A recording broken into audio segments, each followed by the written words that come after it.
Origin of the Species has a very bourgeois slant to it. While it's not readily acknowledgeable right away, it is still very much there.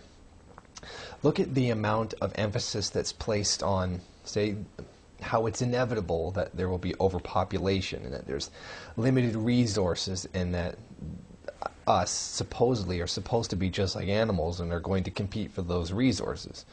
You know, it's inevitable that human beings are going to be overpopulated, and as a result, a whole ton of us are going to die off in this social Darwinist event. But in all the emphasis it places on the individual unit as being a matter of competition and whatnot, now, I think what's certainly very lacking from this is actually human nature, or that which makes us human different than animal.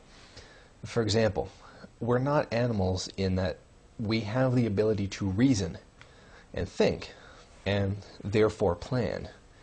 We literally don't need to compete with each other, and in fact can live better lives by not doing so.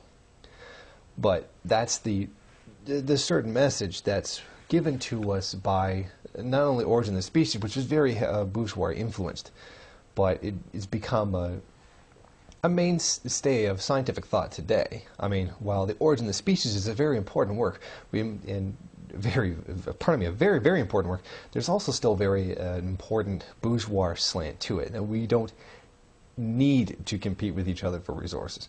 Overpopulation is not really a threat if we plan things and organize them like animals can't do, like creating more resources. Animals can't do that. We can have contraceptives like animals can't do.